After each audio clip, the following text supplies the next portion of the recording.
Hey guys, this is Pablo with Meditation Amsterdam. In today's video, I want to talk about that feeling of fundamental dissatisfaction or existential dread that some of us often experience, and how frustrating it is to not really find that fundamental satisfaction no matter what we do, which makes us become reluctant to follow self-improvement advice or advice based on achieving more or becoming more. And if that resonates with you, then this video will hopefully contain the answer to why that is the case and what we can do about it. So as usual, I'll provide the answer in short form in case you're in a huge hurry, but it would be awesome if you can watch throughout, because often some of the better nuggets of knowledge that I want to share come up and arise during the video. So the short form of this whole thing, and hence the title of the video, First Find Your Feet, is the notion that when we are identified with our egoic or individual sense of self, a separate sense of self, we feel a fundamental sense of disconnection. And that is because the ego could be, in a sense, summarized as the notion of being a separate self. And by separate, we mean that rather than feeling that we grew out of reality or that we grew out of this planet, right, that we emerged from nature, the ego feels like this awkward thing that has been dropped into nature and is therefore foreign to it. We look around us, we see a world that seems to be other than us, foreign to us, and from which we are separate. So we fail to feel our existential roots and our existential grounding. That's why I say first you need to find your feet. So long as we are identified with the individual or separate sense of self, it'll feel that we are severed from our existential roots, and that in itself will trigger that sense of estrangement and alienation from our very selves. So let's dive into this a little bit more and get into how this all works.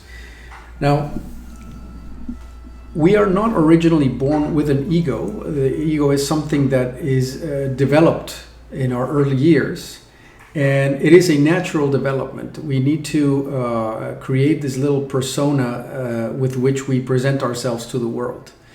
That persona helps us navigate the world. It makes us, let's say, present a face to the world that might be less raw than our primal instincts would otherwise have us be. And it is an interface that we cultivate so that we can better create relationships and, in a sense, obtain the nourishment and the sustenance that we need, both physically and also emotionally.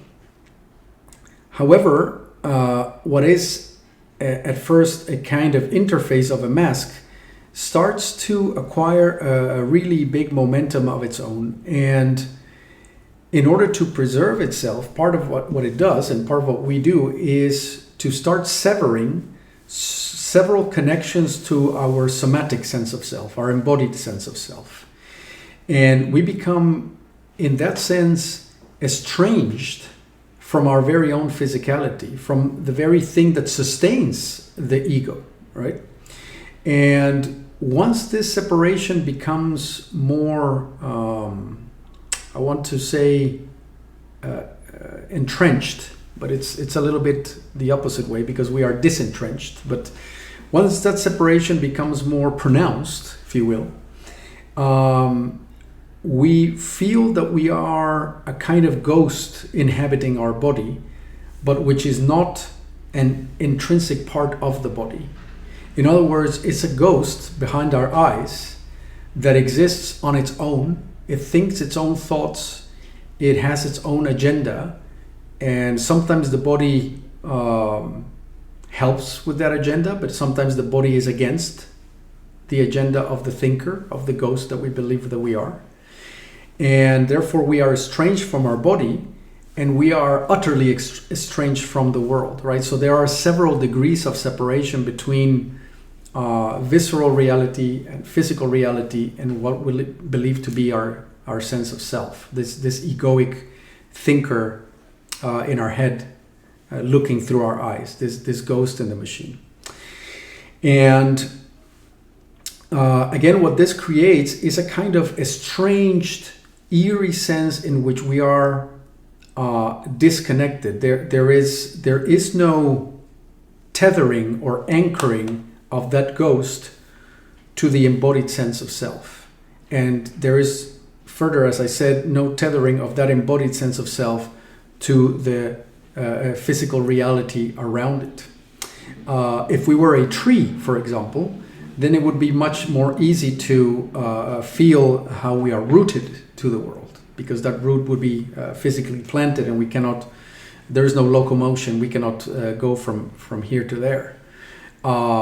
But the fact that we are not, or apparently not physically rooted to the ground, which actually we are, but not as much as a tree, makes us feel estranged from that physical reality around us.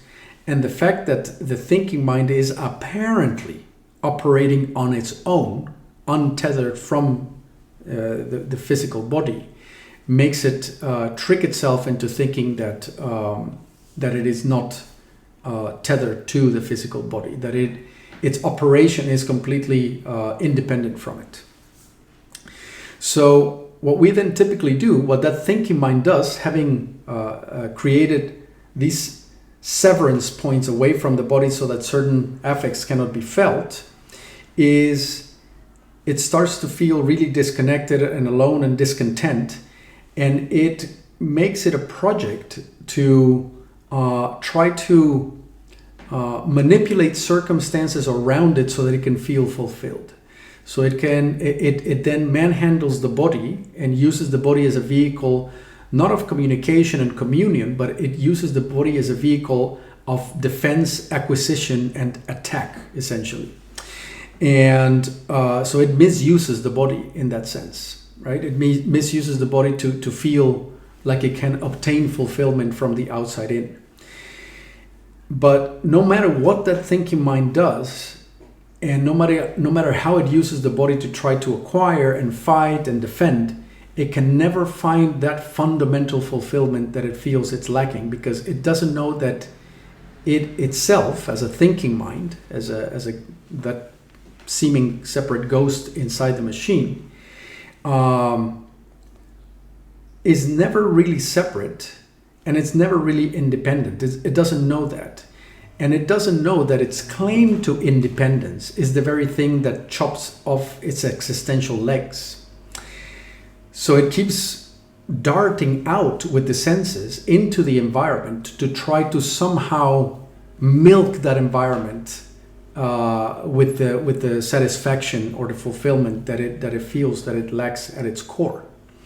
So our existential void, or our existential dread, is the indication that what we believe ourselves to be, this separate entity, has no real existential ground to it. And that's what's actually missing, right? And the way we go about reversing that project is through what we call self-inquiry, right? So I've spoken about self-inquiry many times before. This exercise of using our attention to explore what is it that I mean when I say I. Now, we are not going to find the individual sense of self because it doesn't exist, but what we will find if we use our attention not to dart out into the world and the senses, but to dart back in, is we are actually trying to find the existential feet, the ground, the tethering of that which seems to be separate, right? So that which seems to be separate popped out. It chopped, then it seemingly chopped its own existential legs. It pretends that it's not tethered to anything. It pretends that it's a separate self. And through the question, what am I? We try to use our attention to really try to figure out, where is it that I pop out of? In the sense of investigating with our attention and coming to realize that which seems to be an independent thinker really is just a thinking operation triggered by deeper affects that are bodily and physical in nature, actually, right? So every thought springs out of somewhere. It's not coming from an independent thinker. There is no such thing as an independent thinker that thinks thoughts in a vacuum or that imagines things out of whole cloth. It obtains them from somewhere, and that somewhere is the senses, memory, and the body. And we are trying to reconnect back to our existential feet by, through investigation, realizes that thoughts pop out of somewhere. During my coaching sessions, I often use an analogy with people to try to elucidate that. And I say, well, if you look at a tall glass full of sparkling water, and you look at the bubbles that come to the surface, you look at the surface, it's bubbling, right? It's fizzy water. And you could think of the thoughts, the bubbles at the surface as the thinking mind. And if you were only focusing on that surface layer of the water, you would think that bubbles are popping out of nowhere, right? They just arise and they are independent bubbles.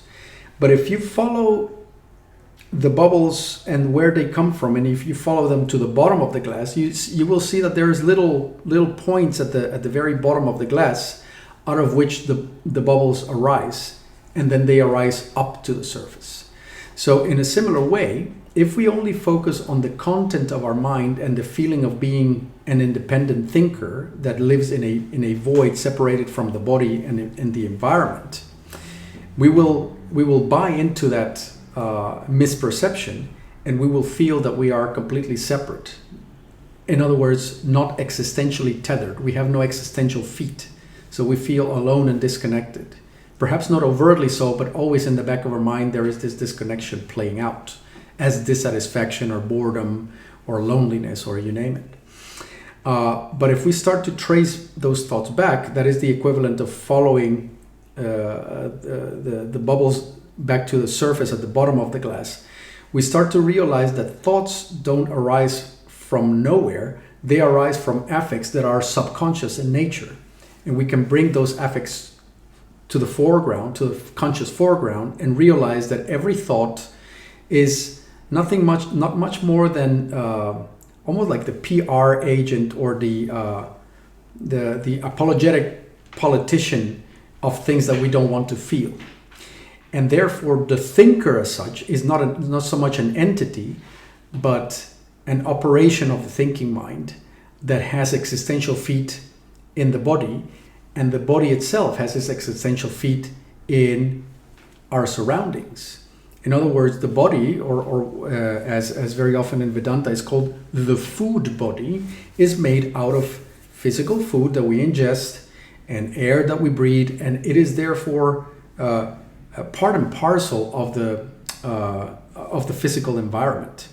In fact, even our very gut is largely made up of a biome where gut bacteria are sort of, mindlessly doing their own thing, completely unconcerned with what we believe ourselves to be, and also greatly affecting our train of thought and so on. Right? It's been proven that the quality of our gut biome greatly affects our personality. So to say that our personality is living in isolation is just a complete misperception, of course. But it is one thing to talk about that conceptually or scientifically, and it is another one to say that through self-inquiry and through investigative use of our attention, we want to reconnect perceptually and neurologically back to our existential feet and awaken areas of our somatics, such as our heart and our gut, which we have essentially departed away from, so that we simply live in our head, and then we start to completely identify with our train of thought not realizing that that train of thought is a very thin layer of thinking that has its existential ground in much more visceral and physical parts of us that are typically operating under the threshold of our conscious attention. So the essence of this video is to recognize that the default state of an adult before we do self-cultivation is either very painfully or completely unaware we are in an existential dread, a state of existential disconnection, of dissatisfaction that then propels us to either pursue the family of the life of a householder, which requires kids and a career, or the life of an overachiever, or the life of a hippie, or the life of a something. But it propels us to pursue a certain life, including the life of a yogi or a spiritual person, which we believe will allow us to finally feel a sense of intrinsic fulfillment.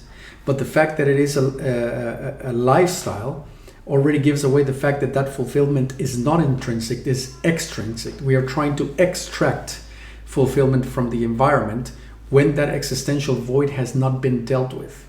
And that existential void is there because the thinking mind takes it upon itself to essentially sever all ties from the body, which feels icky and unsafe. And once those connections to our somatic have been severed, we feel like we are a ghost in the machine that has chopped off its visceral and existential legs. We cannot feel that we are tethered to reality when we identify with the thinker. And the way to reconnect is to do self-inquiry and meditation, so that through the use of our attention we can come to clarify the fact that thoughts don't arise on their own, they don't arise in a vacuum, they are but a thin layer of a much greater and embodied being, which if dead would immediately make the thoughts vanish, right? The thoughts and the thinker cannot possibly exist unless there is a physical vehicle that allows them to make their little overthinking noises, and their claims to independence are actually quite ridiculous, right? The thinker claiming independence is absolutely ridiculous because it could not possibly exist if a vehicle was not there to provide it with the chance to exist. So in that sense, thoughts are no more independent as a little noise in our head that our gut making noises is independent from the body. It's exactly the same thing. They are just a process that is running as part of a fully embodied being that has existential ground. And when we find our existential feet, and we finally connect existentially to ourselves, then that sense of lack of fulfillment can finally be dealt with and laid to rest, so to speak. So that is today's video, and it's a little bit less practical than some of the anxiety stuff that I've been putting out there the past couple of weeks, but it's something that's been in the back of my mind and I wanted to share it with you guys for whatever it's worth. So as usual, I'm quite curious to hear what you make of it. And as ever, if you find that the content behind these videos is helpful and could help others, then your liking, sharing, and subscribing is also super appreciated and motivating. And I'll be back with more videos pretty soon. Thanks for listening thus far. Cheerio and bye-bye.